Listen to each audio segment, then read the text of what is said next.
Hello dear students, स्वागत है आपका इस वीडियो में। आज के इस वीडियो में हम लाइफ प्रोसेस के एनसीईआरटी का क्वेश्चन नंबर 3 को डिकोड करने वाले हैं। क्या ये क्वेश्चन पूछना चाह रहा है और क्या इसके आंसर में लिखना है। तो देखिए क्वेश्चन को पढ़ते हैं। What are the outside raw materials used by an organism. मतलब जो भी लिविंग ऑर्गेनिज्म है उसको लिविंग स्टेट में यानी ज़िंदा रहने के लिए कौन से सब्सटेंसेस बाहर से चाहिए। हम नॉर्मल भाषा में कहें तो ऐसे कौन सी ज़रूरतें हैं जो लिविंग ऑर्गेनिजम्स की होती हैं। तो आपको मेनली रिक्वायरमेंट्स के बारे में बताना है कि भाई कुछ ऐसी रिक्वायरमेंट्स जो लिविंग ऑर्गेनिज़म को चाहिए और जिनके बिना वो ज़िंदा नहीं रह सकते हैं। तो देखिए आंसर करने से पहले हम कुछ बेसिक चीज़ों को समझेंगे। जैसे कि आपने पढ़ा होगा दो टाइप्स के ऑर्गेनिज़म होते हैं। पहला जो है आपने पढ़ा है ऑटोट्रोफिक ऑर्गेनिज़म और एक होते हैं हेटेरोट्रोफिक ऑर्गेनिज़म। ऑटोट्रोफिक ऑर्गेनिज़म जो वो ऐसे ऑर्गेनिज़म्स अपना फूड सिंथेसाइज कर सकते हैं जैसे कि प्लांट्स हैं, और हेटेरोट्रोफिक ऑर्गेनिज़म जो अपना फूड सिंथेसाइज नहीं कर सकते जैसे कि एनिमल्स हैं। हेटेरोट्रोफिक ऑर्गेनिज्म डिपेंड करते हैं ऑटोट्रोफ्स के ऊपर अपने फूड की रिक्वायरमेंट के लिए। तो इन्हीं को आधार मानकर हम सिंपली बता सकते हैं जैसे कि जो ऑटोट्रोफ्स हैं उनको क्या क्या रिक्वायरमेंट, क्या क्या रॉ मटेरियल चाहिए। जैसे कि सनलाइट चाहिए उसको, वाटर चाहिए, इसके साथ साथ ऑक्सीजन जो है वो रेस्पिरेशन के लिए चाहिए। तो ये बेसिक चीज़ों के बारे में ही बताना है। जो हेटेरोट्रोफ्स हैं उसको फूड चाहिए, फूड के बाद ऑक्सीजन चाहिए। तो ये नॉर्मल चीज़ें हैं। देखिए पढ़ते हैं।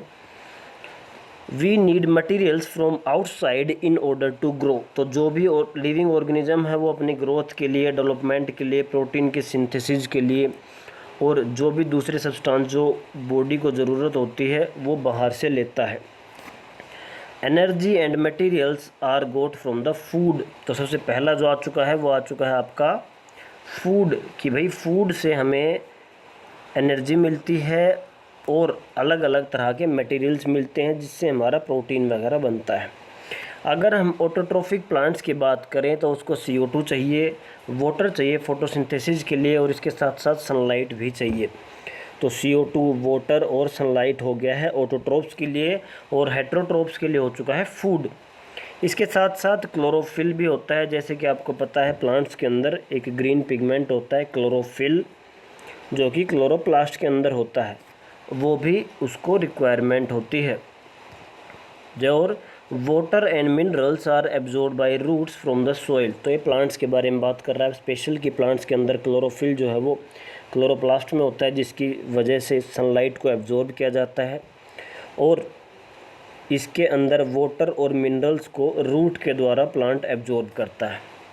तो ये सब रॉ मटेरियल्स को लेने के तरीके हैं। रॉ मटेरियल्स के आपके CO2 है, वाटर है और सनलाइट है, साथ में क्लोरोफिल भी प्रेजेंट होता है। तो लेने का तरीका क्या है कि भाई वाटर वगैरह तो सॉइल से लेता है रूट के थ्रू, और CO2 को स्टोमेटा से लेता है, आपने पढ़ा होगा। और लास्ट में अगर हम बात करें ऑक्सीजन भी चाहिए, क्योंकि ऑक्सीजन की प्रेजेंस में जब हम ग्लूकोज को ब्रेक करते हैं तो हमें ATP यानी एनर्जी मिलती है। तो हमें ऑक्सीजन भी चाहिए। एरोबिक रेस्पिरेशन एक डिटेल में वीडियो बनाया जाएगा इस बारे में, कि भाई जब ऑक्सीजन की प्रेजेंस में हम ग्लूकोज को ब्रेक डाउन करते हैं या ऑक्सीडेशन ऑफ फूड होता है, वहीं से आपका ATP यानी एनर्जी बनता है, और उसी एनर्जी से लिविंग ऑर्गेनिजम्स अपना लाइफ को मेंटेन करते हैं, जिंदा रहते हैं। तो ऑक्सीजन भी रिक्वायर्ड रहता है to carry out important process of respiration. तो इस क्वेश्चन में आपने समझा कि भाई ऑटोट्रोफ्स हैं उनको CO2 चाहिए, उनको वाटर चाहिए, उनको सनलाइट चाहिए। इसके साथ साथ उनके पास क्लोरोफिल होता है जो कि सनलाइट को एब्जॉर्ब करता है। वाटर और मिनरल्स जो हैं वो रूट के थ्रू लेते हैं सॉइल से, और साथ में ऑक्सीजन ऑटोट्रोफ्स और हेटेरोट्रोफ्स दोनों को चाहिए रेस्पिरेशन के लिए। अगर हम हेटेरोट्रोफ्स की बात करें तो उनको फूड चाहिए, और वो कहाँ से मिलेगा? इन प्लांट से यानी ऑटोट्रोफ से। तो उम्मीद करते हैं ये क्वेश्चन आपको समझ आया होगा। अगर समझ आया तो एक लाइक करें इस वीडियो को। यदि समझ नहीं आया है तो कमेंट करके पूछ सकते हैं। धन्यवाद।